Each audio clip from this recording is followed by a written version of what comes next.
다큐멘터리 역사를 찾아서 제643편 척신 기말로 탄핵을 받다. 지난 시간에 우리는 중종 16년에 일어났던 신사무옥의 자초지종을 살펴봤습니다. 안척염의 옥사라고도 불리는 이 비열란은 예상보다 훨씬 많은 사람의 희생을 불러왔지요. 이 옥사가 마무리되는 단계까지만 해도 조정의 실권은 단연 남곤과 심정이 거머쥐고 있었다 할 수 있겠죠. 김효 사화를 그 두 사람이 주동했고, 사화가 발발한 지 2년 만에 신사무옥을 일으켜서 조광조를 추종하고 지지했던 김효 사림의 자녀 세력을 일망타진해버렸으니 이젠 거칠 것이 없어 보였습니다. 그런데 신사무옥의 여운이 아직 가시지 않던 이 시기, 예사롭지 않은 인물이 수면 위로 그 모습을 드러냅니다. 기말로가 그 사람이죠. 지난 시간에 언급했던 대로 의정부 정승은 물론이고 임금을 향해서도 거침없는 쓴소리로 이 간쟁을 하는 사람들이 바로 대간들입니다. 이 무렵 그 대간의 수장인 사헌부 대사헌이 기말로가 두려워서 제대로 감찰을 시도할 엄두를 못 냈다 하는 기록이 실록에 나타나고 있는데요. 심원광의 기말로에 대한 정치적 활용과 그 의도라는 논문의 저자 구도영은 해당 논문에서 그 배경을 이렇게 기술하고 있습니다. 중종 때 정계에서 활약한 기말로는 당대는 물론이고 오늘날까지 매우 부정적으로 평가되는 인물이다. 기말로의 본관은 연안이며 중종 1년에 별시문과에 장원급제하면서 출사하기 시작하여 중종 11년에 2조 참의에 제수되었다.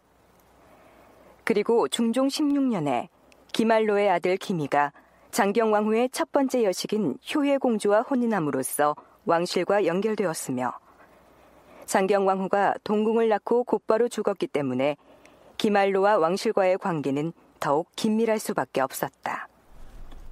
장차 왕위를 세습할 동궁의 누나를 며느리로 두었으니 중종과 기말로는 사돈지간이 되는데요. 더구나 중종이 효혜공주를 지극히 아꼈던 데다가 그 두 오누이의 어머니는 일찍 세상을 떠났기 때문에 기말로는 세자의 보호자 역할까지 자임했던 것이죠. 그만큼 기말로의 권력 배경은 든든했다는 얘기입니다.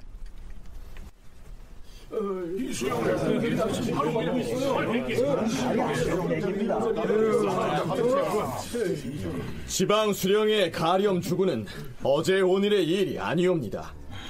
이 기회에 일벌 100개로서 다른 수령들의 경계로 삼아야 하옵니다. 아니옵니다, 전하. 이는 필시 수령에게 원을 품은 지방의 토호가 무고를 한 것이옵니다. 수령을 벌해서는 아니 되옵니다. 아무리 사소한 일이라도 잘못은 잘못이오니 수령을 벌하시옵소서. 수령을 무고한 자를 잡아와서 추국을 해야 하옵니다. 자, 그만들 하라. 경의 의견은 어떠한가? 여기에서 중종이 최종적으로 의견을 묻고 있는 사람이 바로 기말로입니다. 중종은 신료들 사이에 어떤 사안을 두고 의견 대립이 있을 때면 반드시 기말로의 의견을 물어서 결정했다 하는 기록이 전해집니다. 말하자면 기말로는 그 어휘 자체에 부정적인 뜻을 담고 있는 척신 정치를 자행해서 국정을 농단한 인물로 역사에 기록되어 있습니다. 여기에서 척신은 임금의 고모나 이모나 처가 등을 일컫습니다. 자, 그렇다면 기말로와 그의 집안은 본래부터 사림 세력과는 대척점에 있었던 훈구파였을까요? 서울대 규장각 한국학연구원 송웅섭 책임연구원의 얘기 들어보시죠. 척신 그룹으로만 인식하는 경우들이 많은데, 사실 기말로야말로 소위 사림이라고 불렸던 사람의 전형적인 그 가문 출신이에요. 물론 그 집 자체는 공신도 배출하고 뭐 여러 가지 거족적인 그런 배경을 갖고는 있습니다만, 기말로의 아버지가 김흔이라고 하는 사람인데요. 김은은 성종대 여러 가지 개혁 정치들, 살인 정치라고 불리는 그런 정치의 가장 핵심 인물이에요. 홍문관원으로서 언론을 가장 적극적으로 주도했던 사람 중에 한 사람이에요. 그리고 이 김알로의 아버지 김흔, 그리고 김알로의 삼촌들도 다 명망 있는 사람들이에요. 김심이라고 하는 큰아버지, 그리고 둘째가 이제 김흔 자기 아버지였고, 셋째 삼촌이 김전이라고 하는, 이분도 사실은 김효사화 때 약간 가담을 하죠. 김알로의 아버지 김흔이 성종 시기에 훈구 세력에 대항해서 개혁을 주창하던 사람 쪽의 인물이었고요. 김알로 자신도 중종 초반까지는 홍문관의 관원으로서 비판의식을 갖고 있었던 인물이었다. 이런 얘기입니다. 말하자면 왕실과의 혼인으로 연결되면서 신념이나 혹은 노선을 바꿨다고 보면 될 겁니다. 중종이 김알로의 아들을 부마로 삼을 것으로 정한 때가 김효사화가 일어난 지 1년이 지난 뒤였습니다. 우리 효혜공주의 부마로서 김알로의 아들 몽룡을 이미 결정하였다. 그러니 예조에서는 길레이를 내년 11월로 정하여 시행하도록 준비하라. 예전에 성종 임금께서 공주를 신종호의 아들인 신앙에게 출가시켜 부마로 삼을 때 신앙의 부친인 신종호를 불러 뭘 하셨는지 아는가? 우리 공주가 어려서부터 떠받드는 속에서만 생장한 탓에 시부모를 존대하여 받드는 도리를 모를 것이니 너무 엄격하고 사납게 대하지 말고 순순하게 교훈하여 가르치도록 하라. 이렇게 분부하셨었다. 이번에 과인도 또한 김알로를 불러서 똑같은 말을 해줄까 한다. 자, 여기에서는 김알로의 아들의 이름이 김몽룡으로 나오는데요. 공주와의 결혼 이후로는 김희라는 이름으로 올라 있습니다. 그렇다면 중종은 왜 이때 남곤이나 심정 등 당대 최고 실력자들을 다 마다하고 하필 김알로를 사돈으로 선택했을까요? 중종 입장에서 봤을 때는 남궁과 심정이 김효사화를 주동을 하고 자기도 적극적으로 그것에 참여하면서 사화를 일으켰지만 남궁과 심정이 처음부터 중종의 복심은 아닌 거예요. 그러니까 조광조라고 하는 사람을 통해서 개혁 정치를 추구하고 그것이 왕권을 강화시킬 수 있을 것이라고 하는 게 처음에 중종의 판단이었던 것이죠. 하지만 그러한 판단이 너무나도 조광조 세력이 강성해지기 때문에 이게 내 판단이 틀린 것이다 라고 결정을 하고 사화가 일어나는 것을 허용을 하고 자기도 이제 동조를 했던 것이거든요. 그러면 이후에 누구를 자기의 복심으로서 자기가 믿고 정치를 함께 할 수 있는 파트너로서 삼을 수 있을 것인가 라고 했을 때 김알로가 선택됐다고 저는 생각을 합니다. 바꿔 말하면 중종은 조광조와 신진사림을 제거하기 위해서 필요에 따라 남곤 심정 등과 일시연대했던 것이고, 김알로의 경우는 장차 자신의 왕권을 강화하기 위한 신복으로 키우기 위해서 혼인관계까지 맺은 것이다. 송웅섭 연구원의 분석이 그러합니다. 김희와 효혜공주가 혼례를 치른 뒤부터 김알로의 출세 가도는 승승장구, 거침이 없었습니다. 중종 17년 2월 7일 박호를 병조참의로, 조순을 승정원 도승지로, 공설인을 좌승지로, 윤은필을 우승지로, 최세절을 좌부승지로, 그리고 김알로를 우부승지로 삼았으며, 중종 17년 7월 19일 김알로를 예조참판으로, 성운을 사헌부 대사헌으로, 유관을 사관원 대사관으로 삼았다. 중종 19년 6월 8일 김알로를 사헌부 대사헌으로, 권희맹을 강원도 관찰사로, 채침을 사관원 대사관으로, 김선을 사헌부 지비로, 정옥형을 사관원 사관으로 임명하였다. 중종 19년 7월 5일 윤은보를 예조판서로, 김알로를 이조참판으로, 조순을 경기관찰사로 임명하였다. 김알로는 2조 참판이 된 지 얼마 지나지 않아서 드디어 문관의 인사를 총괄하는 이조판서가 됩니다. 요즘식으로 말하자면 누구나 부러워할 꽃보직을 차지한 셈이죠. 자, 그런데요, 기묘사화와 신사무옥을 통해서 그 패기만만하던 조광조의 살림 세력을 구축해버리고 조정 권력의 튼튼한 한 축을 거머쥐었던 남곤과 심정 등이 기말로의 이러한 승승장구를 그저 지켜보고만 있었을까요? 중종 19년 11월 드디어 기말로에 대한 의정부 삼정승의 공격이 시작됩니다. 영의정 남곤, 좌의정 이유청, 우의정 권균 등은 우선 대간의 문제점을 거론하고 나섭니다. 뭐가 문제라는 것인지 한번 들어보시죠. 주상전하, 근래 조정이 안정을 찾지 못하고 있사옵니다. 무엇보다 대간이 서로 공박을 하고 있으니 신들이 보고 듣기에 매우 놀랍고도 어지럽사옵니다. 이것은 다 신들이 인심을 진정하지 못하였기 때문에 초래한 일이옵니다. 어제의 상교가 지당하시니 신들의 죄를 어찌 스스로 모르겠사옵니까? 감히 대죄하옵니다. 남곤의 말에 의하면 대간이 서로 공박을 하는 바람에 조정이 어지럽게 됐다는 겁니다. 무엇보다도 한 목소리를 내야 할 사헌부와 사관원의 간관들이 서로 편을 갈라 다툰다는 얘긴데요. 자, 그건 그렇고요. 남곤은 어제 내린 상교, 즉 어제 임금이 한 말씀이 지당하니 그 죄를 달게 받겠다라고 했습니다. 여기에서 말하는 어제는 중종 19년 11월 1일을 말합니다. 그날 중종이 뭐라고 하교했는지 쉽게 풀어서 소개하자면 이렇습니다. 근래 조정이 돌아가는 모양을 보아하니 대간이 서로 공박하기를 맞이하나 마치 아이들이 장난치는 것 같으니 과인은 한탄을 금치 못하는 바이다.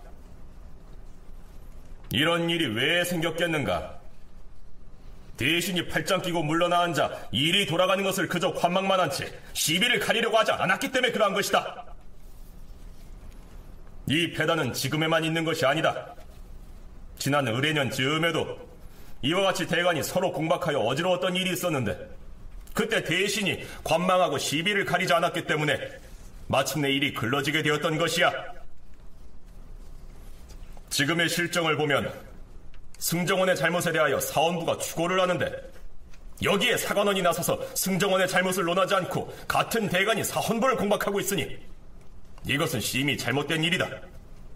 어찌하여 같은 대간끼리 공박하는가? 이처럼 대간의 직분을 중하게 여기지 않는 풍습이 만연하면 어찌 대간이 제구시를 할 수 있겠는가? 전날에 중종이 이렇게 말했던 것이죠. 간단하게 정리하자면 근래 대간 내부에 분열이 생겨서 일의 시비를 제대로 가리려 하지 않고 사헌부와 사관원이 서로 싸우고 있어서 조정이 어지럽다. 이는 의정부의 삼정승을 포함한 대신들이 입 다물고 방관만 하고 있기 때문이다. 이런 얘기입니다. 그러니까 남곤 등의 삼정승이 답하기를 어제 임금이 그렇게 말했으니 우린 잘못을 통감하고 물러나서 죄를 기다리고 있겠다. 이렇게 나온 것이죠. 자, 앞에서 중종은 을해년 즈음에도 이러한 일이 있었다라고 했는데요. 을해년이면 중종 10년입니다.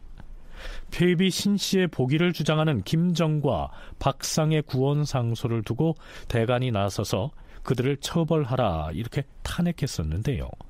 얼마 뒤에 조광조가 사관원 정원으로 들어가자마자 김정과 박상의 탄핵을 주장했던 대간은 모두 파직해야 한다고 주장해서 관철시킵니다.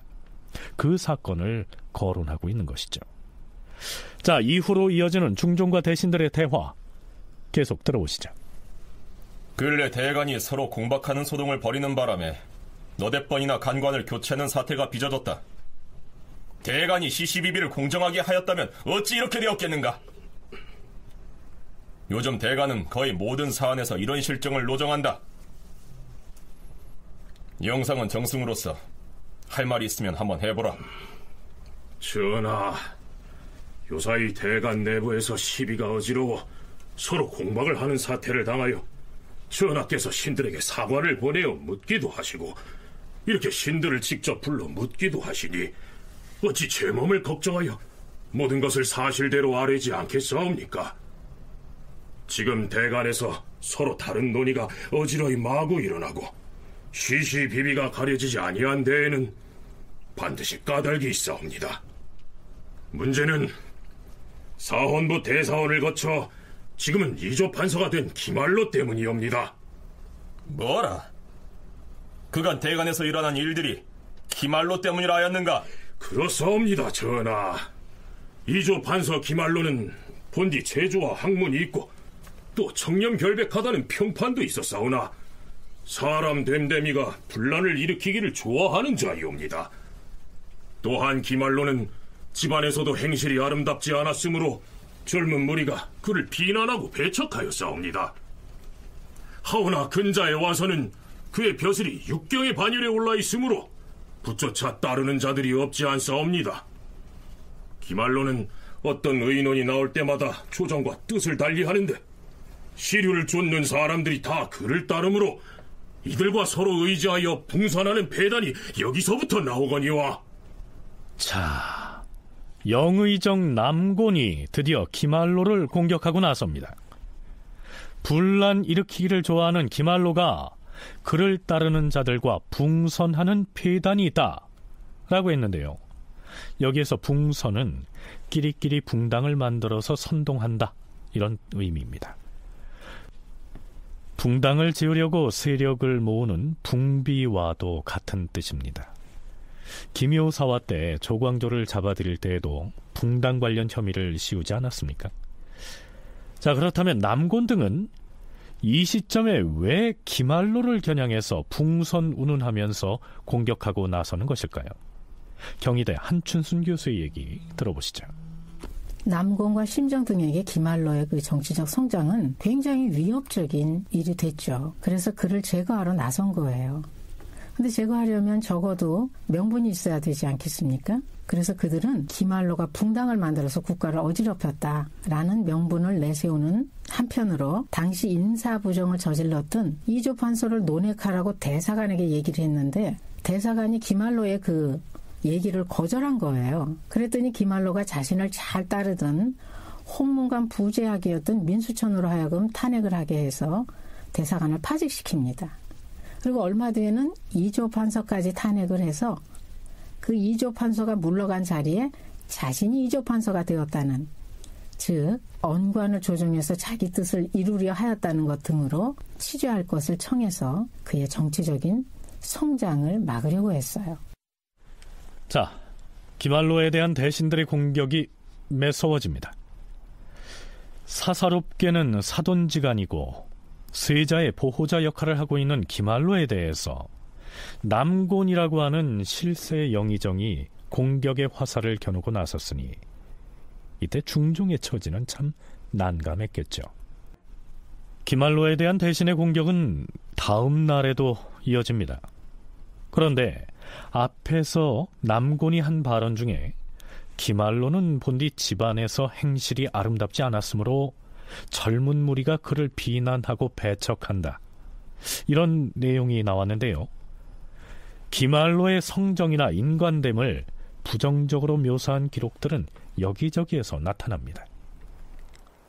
기말로는 외양이 단아하였고 종일토록 단정하게 앉아 움직이지 않았다. 얼굴은 관옥 같았으며 입었던 옷을 벗어보면 한 가닥의 구김도 없었다. 다만 눈을 뜨면 그 요망한 태도가 볼만하였다. 관옥은 아주 아름다운 남자의 얼굴을 비유적으로 지칭하는 말입니다. 그만큼 잘생겼다는 얘기인데요. 하지만 태도가 요망하다 했으니까요, 생김새와 또 행실은 아마 정반대였던 모양이죠. 규장각 송웅섭 연구원은 김효사림의 한 사람이었으면서 기말로와는 동서지간이었던 음의 이자가 했던 말을 상기해 볼 필요가 있다고 얘기합니다. 음의 이자라고 하는 사람, 조광조와는 아주 막역했던 인물이자 사화 때 죽지는 않습니다만 충주나 이런 데 내려가서 어떻게 보면은 김효사림을 상징하는 어떤 그런 인물이었는데, 이자와 기말로는 동서지간이에요. 근데 이자가 어떤 얘기를 하냐면 기말로를 굉장히 안 좋은 사람으로 평가를 하거든요. 그 이유가 기말로의 딸 중에는 일종의 그 장애를 가졌던 딸이 있었던 것 같습니다. 그래서 이 딸이 결국은 죽게 되는데 기말로가 적극적으로 이 딸이 싫어서 그 장애를 가지고 있는 것들을 싫어해가지고 이제 죽도록 방치했다라고 하는 게 이자가 이 기말로를 굉장히 안 좋게 생각하는 그 이유였어요.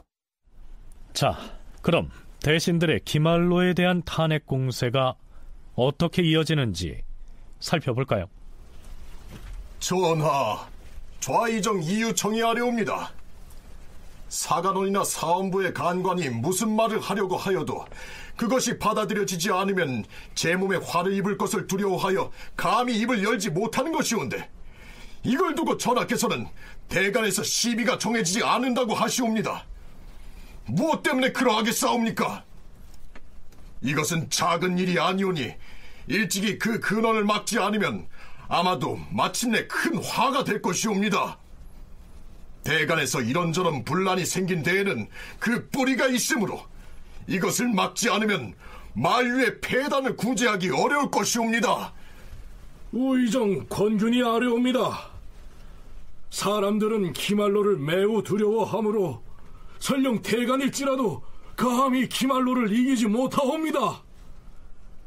기말로는 이조 판서로서 육경 반열에 앉아있어서 그 직임이 매우 크고, 또한 왕실과 혼인을 맺어서 그 자신과 나라가 고락을 같이 함으로 매사 근신을 해야 할 것인데도 그의 전행이 이토록 심하니 기말로를 그르게 여기는 자들이 조정에 있더라도 그의 세력을 두려워하여 감히 입을 열지 못하옵니다. 이런 터에 신들마저 입을 다물면 이는 국가의 은혜를 저버리는 것이겠기에 아뢰는 것이옵니다. 신들에게 조금이라도 사사로운 뜻이 있어서 아뢰었다면 그 죄를 달게 받겠사옵니다. 이제 이미 그 일을 아뢰었는데 숨길 것이 뭐 있겠사옵니까? 대간에서 시비를 가리지 못하고 어지럽게 된 것은 오로지 기말로 이 사람 때문이오니 전하께서 재단하셔서 그를 대제로 다스리셔야 할 것이옵니다. 물론 대신들이 이모저모를 다 참작하여 말을 했을 것이다. 그리고 근자의 대간이 서로 편을 갈라 공박을 하여서 조정을 시끄럽게 한 데에는 그 근거를 제공한 사람이 있을 것이다. 이것은 조정의 큰일이므로 경들이 그리 말아 했을 것으로 여긴다. 어찌되었든 이 일을 잘 처치해서 전일의 잘못이 다시는 없게 할 것이야. 전하, 근자의 대간이 나뉘어서 서로를 공박하였더라도 전하께서 잘 판단하시어서 그른 것을 보면 그르다 하시고 옳은 것을 보면 옳다고 하시어서 아래 사람들을 부리셨다면 누가 감히 어기겠사옵니까? 하운데 전하께서는 대간이 서로를 공박하면 그 직책을 교체해버리시니 일이 아이들 장난같이 돌아가는 것이옵니다. 이것은 매우 옳지 않사옵니다. 신들이 조정의 공론에 따라 아뢰었거니와 조금이라도 사사로운 뜻을 가졌다면 신들은 조정에 있지 못할 뿐더러 죽임을 당하여 마땅할 것이옵니다. 이 문제는 국가에 관계되는 바가 매우 크니 전하께서 속히 결단을 하셔야 합니다. 대신들이 중종에게 기말로를 처벌하도록 매섭게 몰아붙입니다. 중종은 뭐라고 답했을까요? 기사 뒷부분에 이런 구절이 보이는군요. 임금은 아무 대답도 하지 않았다. 남곤, 이유청, 권균 등 의정부의 삼정승은 다음 날에는 아예 작심을 하고 편전으로 몰려갑니다.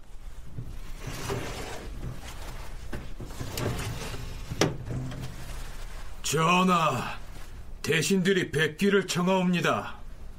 대신들이라면 어느 대신을 말하는 것인가?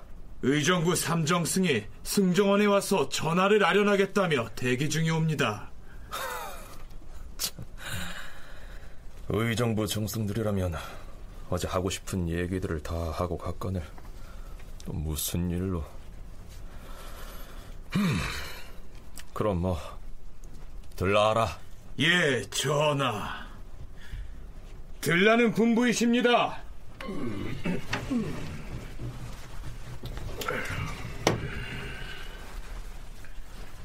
전하, 어제 신들이 전하께 긴히 아랜 일이 있었기 때문에 전하로부터 곧 무슨 전교와 하문하실 일이 있으리라 생각하여 이렇게 다시 들어와서 어명을 기다리는 것이옵니다. 어제 대신들이 과인에게 아랜 일은 무슨 말인지 이미 다 알아들었도다. 헌데 과인이 전교하고 하문할 일이 있으리라고 생각하여 들어왔다고 하는 것은 대체 무슨 말인지 나는 잘 모르겠도다. 신들이 어제 아랜 일은 작은 것이 아니옵니다. 신들은 전하께서 곧 이 사안을 결단하시리라고 생각하였사오나 아직 아무런 하명도 없으시니 혹 오늘 결정을 내리시거나 아니면 다시 신들과 의논을 조정하기 위해 하문하실 일이 있으리라고 생각하였으므로 지금 들어온 것이옵니다. 이 일은 과연 작은 것도 아니고 대신이 말한 것이 매우 마땅하다. 그러나 기말로가 붕당을 치는다고 하고 대간도 기말로의 뜻을 쫓는다 했으나 대간이 어떤 일을 논할 때에는 반드시 남에게 공론을 들어서 하는 것이 아닌가. 그래서 남에게 두루두는 것인데 이것을 가지고 붕당이라여 죄를 준다면 이것은 언론을 가로막는 것이 아닌가. 이전에 조광조는 일에 착오가 많아서 결국 죄를 주었지만 이제 기말로가 붕당을 치는다 하여 죄를 준다면 기말로뿐이 아니라 죄를 입을 자가 더 많을 것이니 조정이 어찌 어지러워지지 않겠는가. 또한 기말로가 왕실과 혼인 맺은 일을 가지고 운운하는데 이 임금은 지극히 공평한 것을 기준으로 삼아 이 일을 처결하는 것이다. 어찌 감히 사사로운 뜻을 갖겠는가. 과인은 그대들 대신을 그르게 여기고 기말로를 옳게 여기는 것이 아니다. 허나 사람들이 다 기말로에게 쫓아가 붙고 대간도 그러하다는 것을 공론으로 받아들이긴 어려우며 이것은 국가에 관계되는 일이므로 쉽사리 결단을 할 수가 없는 것이야. 신들도 어찌 그러한 정황을 헤아리지 않았겠사옵니까? 대간이 이 일을 논할 때에는 반드시 남에게서 두루 듣는 것이니 사람들에게서 풍설로 듣고 그것을 드러내어 탄핵하였다면 무슨 해로울 것이 있겠사옵니까? 하온데 근자의 대간의 공론에 자꾸만 이론을 다는 일이 생긴 것은 모두 기말로로 인한 것임에도 사람들이 말의 근원이 나온 데를 모르고 있으니 이것은 실로 큰 괴단이옵니다. 전하께서 고사를 보셨으니 잘 아실 것이옵니다. 참고로 기말로와 같은 자가 조정에 있으면 나라의 일이 날로 그른 대로 돌아가는 것이므로 부득이 그에게 죄를 주도록 전하께서 분명히 밝히셔야 조정이 안정될 것이옵니다. 속히 결단을 하시옵소서. 대간이 이를 논할 때 기말로의 뜻에 따라서 한다고 말하였는데 기말로의 뜻에 따라 이를 논하였다면 이것은 본디 사론이요 공론이라 할 수가 없는 것이다. 내가 기말로에게 사사로의 은혜를 베풀려는 것이 아니라 다만 공론을 가지고 말하는 것이야. 과인은 여전히 대간이 모두 기말로의 뜻에 따라 의논을 정하는 것이라고 보지 않는다. 전하, 나라를 그르치는 사람을 제거하여 나라의 은혜에 보답하려는 것이 신들의 뜻이옵니다. 기말로가 조정의 논의에 용납되지 않으므로 감히 하려는 것이옵니다. 하루 이틀 사이에 한두 사람의 말을 듣고 갑자기 논의하는 것이 아니옵니다. 전하께서 다시 잘 헤아리시어 국가의 큰 계책을 위하여 결단하셔야 할 터인데 이처럼 주저하시니 그렇다면 신들은 정식의 지위에 있을 수 없사옵니다. 대간의 의논은 여러 경로를 통해 나오는 것인데 어찌 기말로에게서만 나오겠는가. 과인은 이것을 도통 알 수가 없는 바이다. 대간의 분란이 반드시 기말로 때문이라고 하는 말은 지나치지 않은가. 사람들이 말하기를 근자의 조정의 이론이 어지러운 것은 다 기말로 때문이라고 말하고 있사옵니다. 신들은 전하께서 그것을 모르실 것이라 여겨 아뢰는 것이옵니다. 실정이 이러한데도 기말로의 전행을 막지 않으시면 장차 그 폐단을 말할 수 없게 될 것이옵니다. 대간은 사헌부와 사관원의 직임을 다하고 홍문관 관원은 시종의 직임을 다하고 육조의 판사들은 육조의 직임을 다하여서 서로 침범하지 않는 것이 옳거니와 어찌 경들이 마땅하지 않은 주장을 쫓아 과인이 이조 판사인 기말로에게 죄를 줄 수 있겠는가? 그렇게 하면 언로에 해로울 것이다. 대신들은 언행에 신중을 기하라. 자, 어떻습니까? 중종과 의정부 삼정승의 설전이 가히 불꽃이 일 지경입니다. 김효사와 이호, 거머잡은 조정 권력을 잃지 않으려는 남곤 등의 공세에 맞서 이 기회에 혼인을 통해서 발탁한 기말로라는 인물을 통해 왕권 기반을 다지려는 중종의 방어 역시 전의에 불타는 형국입니다.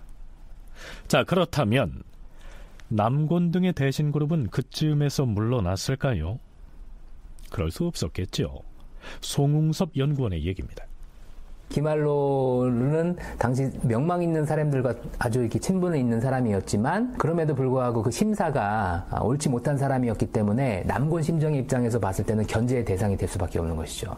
중종과 처음에는 밀월 관계를 가졌지만 그 밀월 관계라고 하는 게 유효 기간이 있고 이제 중종이 기말로라고 하는 사람을 선택을 해서 적극적으로 키워주고 있는 이런 맥락에서 자칫하면 기말로가 조정을 독점할 수 있겠구나라고 하는 판단을 가지고 견제를 했던 것입니다. 그래서 특별히 기말로의 완전한 잘못이라고 얘기하기 어려운 일을 가지고 기말로를 결국은 대간을 이제 사주를 한 것이죠. 남곤과 심정과 가까운 이항이라든가 이런 사람들은 그런 부류들이거든요. 그래서 이런 사람들을 사주를 해서 남곤 등의 대신 그룹은 기말로를 지키려는 중종의 방어막을 뚫기가 쉽지 않다고 판단하고 사헌부 또는 사간원의 대간 등을 포함해서 청요직 관리 중에서 자신들을 따르는 몇몇을 불러서 대책을 논의했겠죠.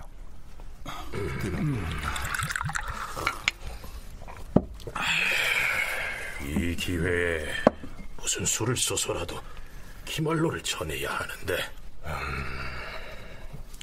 모름지기 의정부 삼정승이 한 목소리로 탄핵을 했음에도 주상전하의 생각이 요지부동이니 걱정입니다.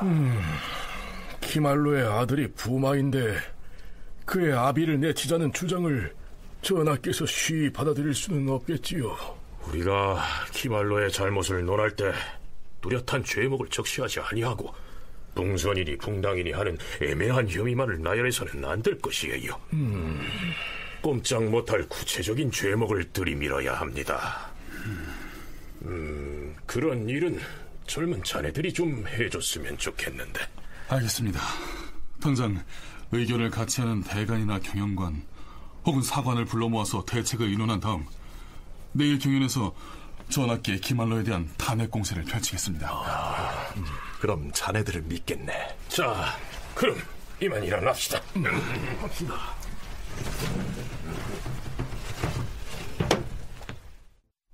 드디어 다음 날 아침 경연이 열리자 사헌부 대사원 이항을 비롯해 사헌부 지비 조한필, 사간원 정원 김연, 경연청 시강관 심사선 등이 중종을 향해 파상공세를 펼칩니다.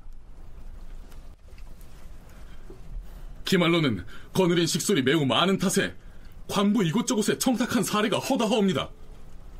그 외에도 기말로가 저지른 잘못은 이루 말할 수가 없었는데.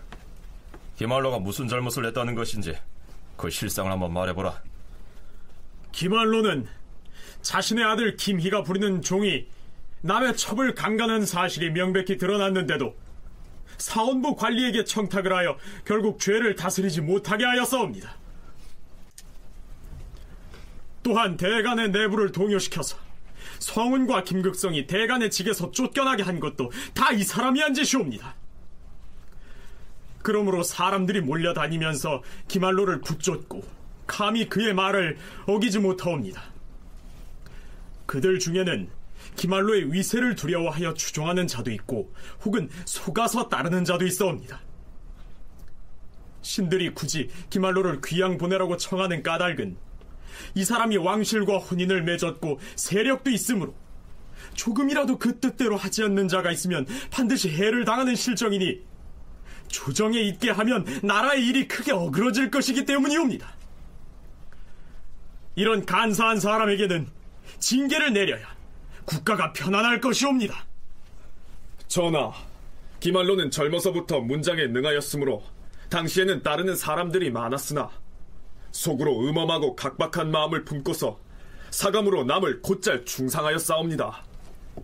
그의 아들 김희가 공주에게 장가를 가고 나서는 그 세력을 배경으로 남의 노비를 마구잡이로 차지하여 비루하게 여기는 선비가 많았으나 감히 드러내놓고 비난하지 못하였사옵니다. 성종조의 간신 임사옹도 왕실과 혼인을 맺었는데 처음에는 드러나게 큰 잘못이 없었으나 이후에 사람들이 모두 소인배라고 논하였사옵니다. 성종께서 그 간사함을 알고 죄를 다스리기는 하였으나 뒷날에 나라를 그르치는 것까지는 구제하지 못하였사옵니다. 이를 경계로 삼기 위해서라도 기말로를 유배형에 처하시옵소서. 기말로에 대한 탄핵은 이후로도 길게 이어집니다.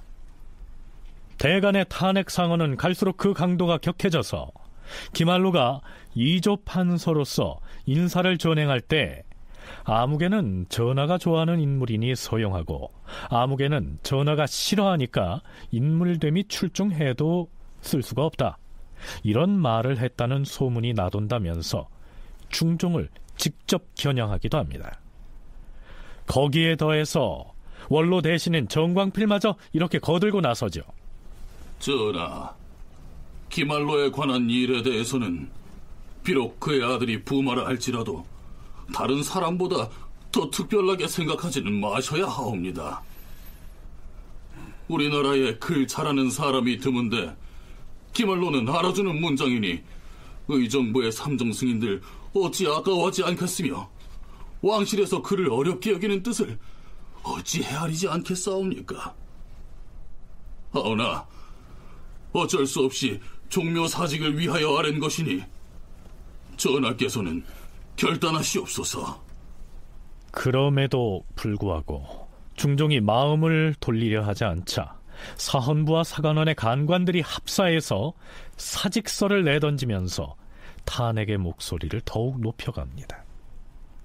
드디어 중종 19년 11월 16일 임금이 대간을 불러서 직임에 복귀하라 명하였으나 대간이 또다시 사직을 하고 물러가 버리니 이윽고 임금이 이렇게 정교하였다. 대간이 이처럼 사직을 하니 대소신료들이 아랜 대로 기말로를 귀양 보내도록 할 것이다. 다만 경기에 가까운 고을 중에서 스스로 원하는 대로 부처하도록 의금부에 전하라. 사서에는 어디에 부처한다 라는 말이 자주 나옵니다. 대명률을 보면요, 부처는 유배형에 준하는 형벌의 하나이긴 하지만 비교적 가까운 도에 내보내서 그곳 수령의 재량에 맡겨서 살 곳을 정하게 하고 또 가족도 함께 모여 살 수 있도록 하는 형벌을 일컫습니다. 어찌됐든 중종으로서는 남곤 등의 공세에 밀려서 내키지 않은 결정을 한 셈이죠. 더구나 대간이 기말로의 구체적인 잘못을 적시하면서 처벌을 가하는 터에 중종으로서도 어찌할 수가 없었겠죠. 한춘순 교수 얘기입니다. 그 위세를 이용해서 남의 노비를 빼앗은 적이 있었어요. 또한 원래 대간들은 의견이 일치가 돼야 되는데요. 그래야 한 가지 의견으로 임금에게 언관의 뜻을 전달을 하는데 기말로가 대간들의 의견을 분열을 시킵니다. 이것은 기말로가 주장하는 게 모든 언관들의 동의를 얻지 못했다는 것을 뜻하는 거죠. 의견을 분열시키고 자신을 섬기는 홍문관원을 이용해서 정치적 뜻을 이루려 하는 등 분란의 진원지로 보이는 측면이 있었던 것이죠. 무엇보다 남의 노비를 빼앗는다는 건 안 되잖아요. 이건 덮어줄 수가 없는 얘기예요. 그렇기 때문에 중종으로서는 마음으로는 보내고 싶지 않은데 잘못이 뚜렷하게 드러나니까 어쩔 수 없이 유배에 처하게 됩니다. 그렇다면 이렇게 해서 기말로는 영영 조정 권력의 바깥으로 밀려난 것일까요? 네, 그럴 것이라면 우리가 이 기말로가 유배형에 처해지기까지의 이 과정을 상세하게 소개하지 않았겠죠. 중종이 기말로에게 유배형을 내리면서 경기 지역 중에서 본인이 원하는 곳에 부처하라 라고 명한 대목을 유념할 필요가 있습니다. 송웅섭 연구원의 얘기 들어보시죠.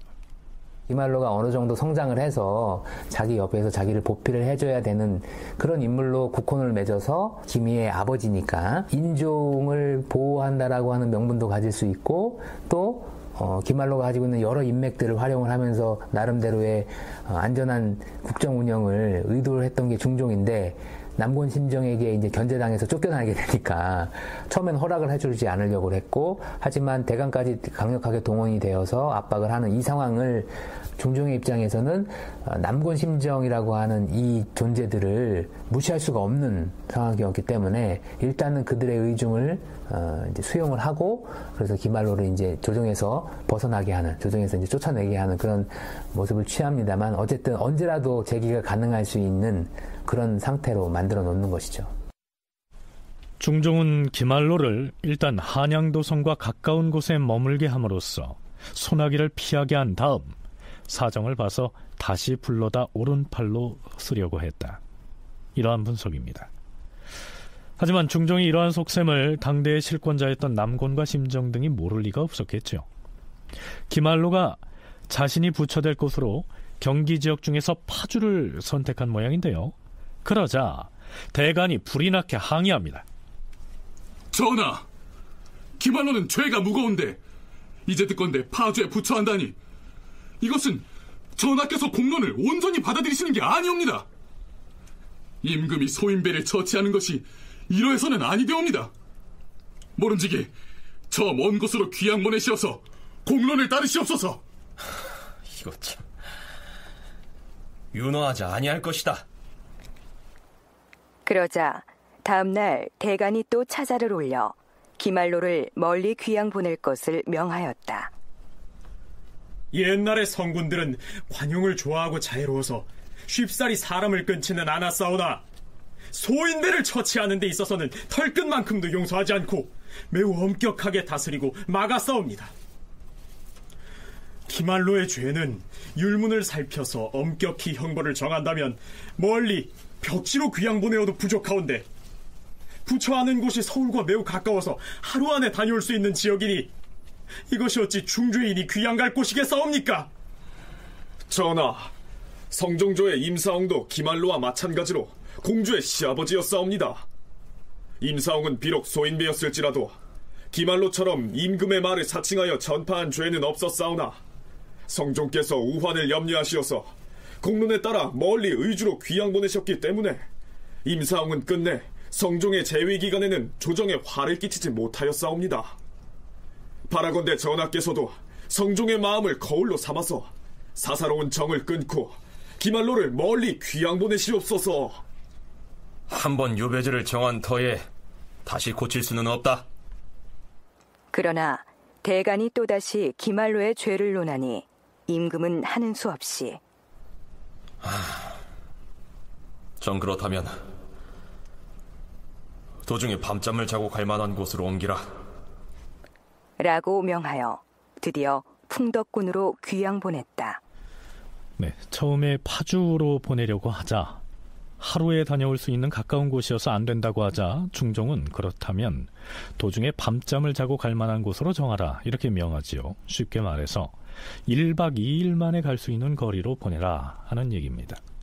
그렇게 해서 결정된 곳이 바로 풍덕군입니다. 개성 인근이죠. 자, 이렇게 해서 공주의 시아버지이자 중종의 사돈인 기말로는 도성을 벗어나 풍덕으로 거처를 옮깁니다. 자, 그런데요, 풍덕군으로 부처된 기말로가 조정으로의 복귀를 시도하는 과정에서 발생한 아주 유명한 사건이 있습니다.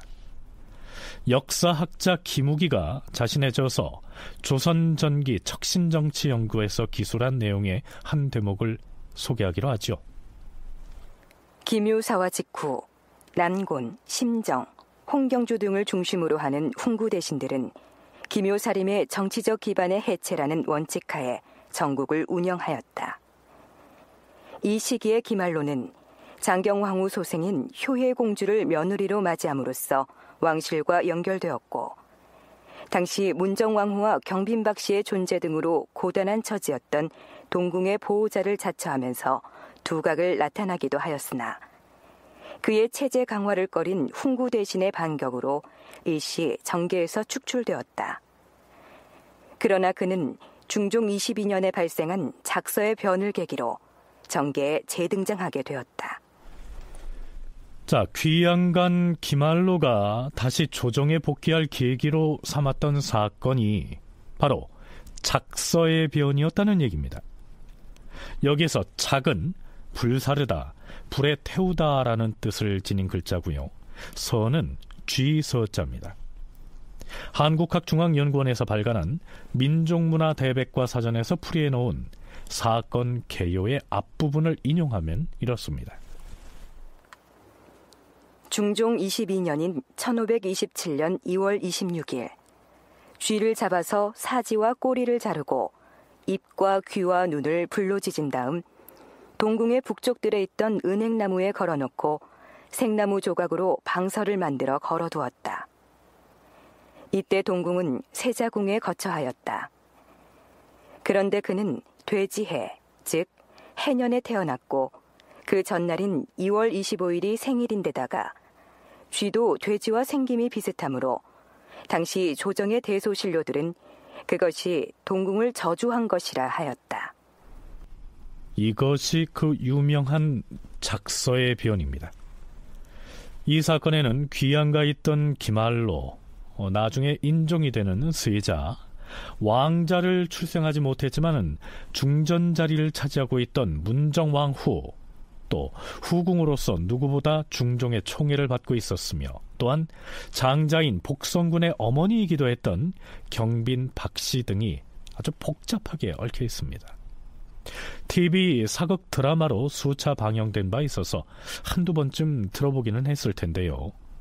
자, 우선 이 사건이 일어나게 된 배경을 서울대 규장각 한국학연구원 송웅섭 책임연구원으로부터 들어보시죠.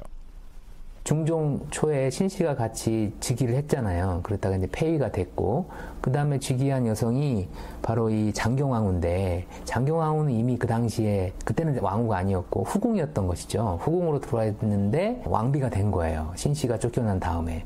근데 재밌는 게, 이 장경왕후가 누구냐면 박원종의 조카예요. 그러니까 장경왕후의 외삼촌이 박원종인 것이죠. 신씨를 쫓아냈던 여러 가지 이유가 있는데 이미 이제 후궁으로 들어와 있는 자신의 이제 이 조카를 왕비로 만드는 이것도 계산이 되었을 가능성이 이제 높고요. 그렇게 해서 장경왕후가 이제 왕비로서 이제 책봉이 되었던 것인데, 그러니까 그러다 보니까 이미 가장 사랑을 받고 있는 이 경빈 박씨 같은 경우가 되게 이제 억울할 수 있는 것이죠. 자, 경빈 박씨의 처지에서 보지요. 중종 즉위 직후에 왕비 신씨가 폐서인이 되자 당시 후궁이었던 박씨는 은근히 자기가 중전이 될 수 있을 것이라는 희망을 품었을 겁니다. 그런데 같은 후궁 중에서 반정의 주역이었던 박원종의 조카가 중전을 차지해서 장경왕후가 됩니다. 자, 이미 복성군이라고 하는 장자를 생산했고 당시 중종의 사랑을 듬뿍 받고 있던 박씨로서는 억울해할 만한 일이었을 텐데요. 그러나 그 장경왕후가 아들과 딸을 낳은 다음에 곧 사망을 하고 맙니다. 자, 이번에야말로 이전처럼 후궁 중에서 중전을 뽑는다면 경빈 박씨, 곧 자신이 간택될 것으로 기대를 했겠죠. 하지만 이렇게 되면 이미 세자 책봉을 받은 장경왕후의 아들이 복성군보다 나이가 어리기 때문에 왕위 승계를 두고 다툼이 생길 것을 우려해서 후궁 중에서 중전을 뽑던 관행을 바꿔서 외부에서 처녀 간택을 하게 됩니다. 자, 이랬으니 경빈 박씨로서는 2번이나 중전이 될 기회를 놓쳤다고 생각할 수 있겠죠. 자, 이런 상황에서 문제의 그 작사의 변이 일어나게 됩니다. 당연히 경빈 박씨가 범인으로 몰릴 수밖에 없었겠죠. 하지만 조선사 연구자들은 대체로 이건 경빈 박 씨의 소행이 아니라고 분석하고 있습니다.